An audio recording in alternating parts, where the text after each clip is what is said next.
Hey guys, it's Christy.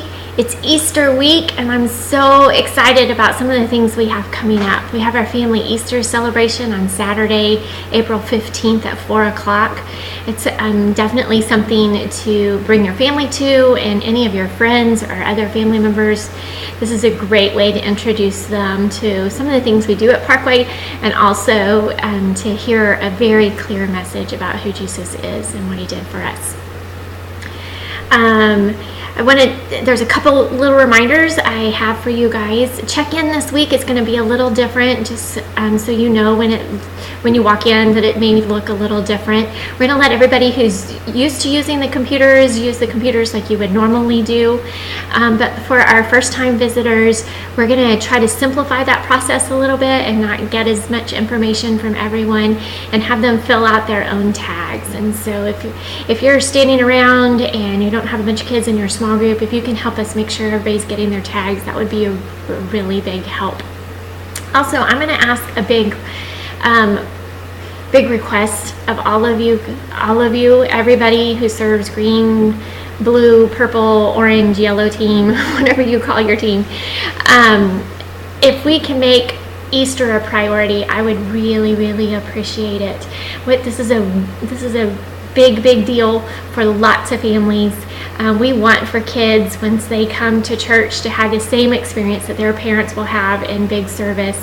The big services are not as little kid centered in all of the activities that they were doing, but we will have special activities that are very Easter centered for all of our kids. And so if you can make serving on Easter part of your family celebration, I would love that. I know that's one of my kids' favorite things, looking forward to either Christmas or Easter, is that we serve together as a family so that other people can hear about Jesus for the very first time. And that's what we're going to get to talk about on Easter Sunday. We will be in the book of John for chapter 18 through chapter 20, the end of chapter 20. We'll start in verse 12. And this just kind of finishes the whole Easter story. The first week we talked about Jesus in the upper room with the disciples and he washed their feet. Last week we talked about how he was in the garden and he was praying and he was asking God to take this away from him if there was any possible way that could happen.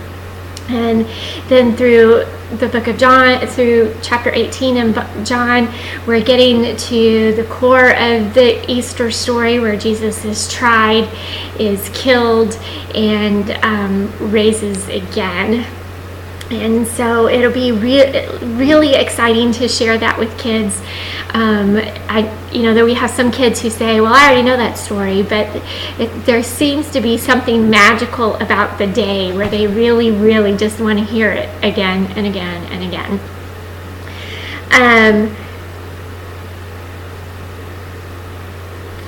We've been talking about humility all month. Remember, humility is putting others first by giving up what you think you deserve.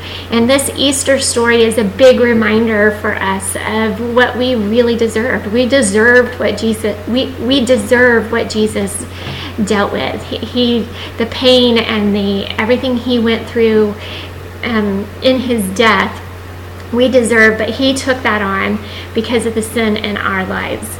And it cost Jesus everything. He was God. He was perfectly God, but it cost him everything to put us first. He gave up his life so that we could be with God forever.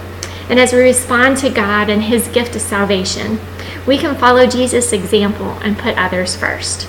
Because Jesus proved his sovereignty, my favorite part of the story, his sovereignty in coming back and being alive after 3 days and being dead. He showed everybody, all those people that doubted that he was God, all those people who just were not okay with him saying he was God, he proved it in 3 days. He proved it. He walked around with his disciples, and only God can do that. I am so excited, if you can't tell, and have been in prayer for months that through kids' invitations of their friends and as they come with their families to Parkway on Easter, that God would be glorified and in everything in all of it, in our meager words and our fun activities, that God would be glorified and the kids would see his character and how much he loved us to humble himself to come and take our place.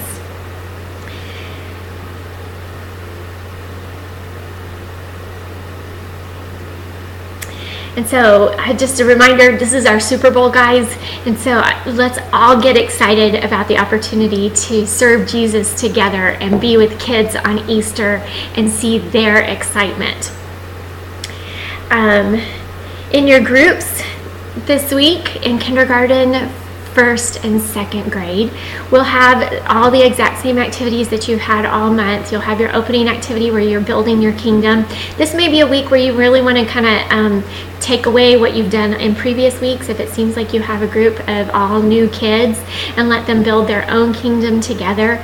You could pull the blocks from the room if you want to, and you can actually physically build your kingdom, or you can continue to draw your pictures, or however you want to make that happen. Them building their kingdom is helping them see that God was creating his kingdom.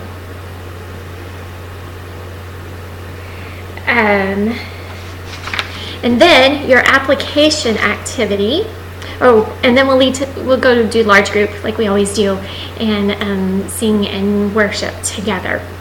Then your application activity for this week is an activity called One Day on a Hill on the Hill of Calvary. I know those are big words, and the kids probably don't understand that at all, but that's what your activity page is called. And it's going to look like this. And you're going to give each kid a copy of this paper, and what they're supposed to do is, along the dotted lines up here, they're supposed to cut out each one of those pictures. Now, don't have them cut this part out at all. This doesn't get cut out. Only this part, these 5 things get cut out. And then they're going to take their cards and put it in order. So the first thing that happened would be that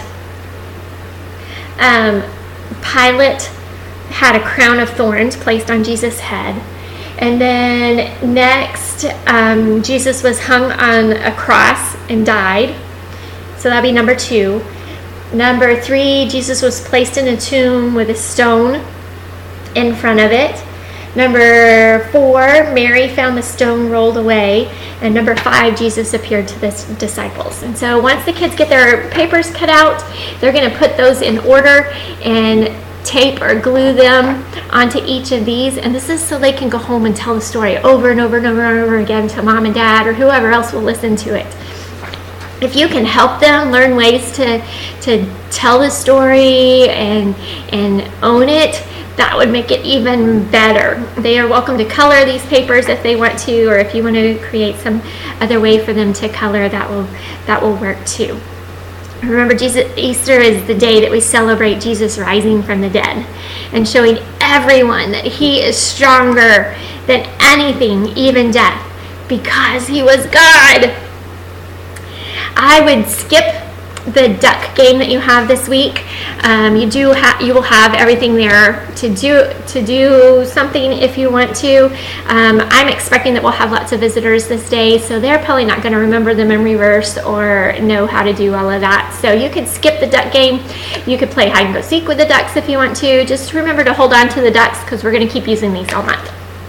And then the last activity is your prayer activity. And you can ask kids to hold their finger above their head, like number 1, I'm number 1, I'm number 1, or you can hold it way up high. And that's just a reminder that Jesus is number 1, and that the story that we learn today is the very most important story that any of us figure out from the Bible. That Jesus died for us and rose from the dead to be our Savior. And that there is nothing that matters more than that. There's a written prayer in your leader guide. I recommend that you follow that if you're trying to figure out what else to say. Pass out the God time cards, and this would be a great day to kind of interact with the families and just do a little icebreaker question like, hey guys, as they come in and pick up their kids, what are you guys going to do today to celebrate Easter? It's a good way to start the conversation and for them to realize that you really did pay attention to their kid that day. happy Easter. I'm excited to have you guys, excited to have you with us this weekend. If you have any questions, please feel free to call or text me anytime, and we'll talk to you soon. Bye.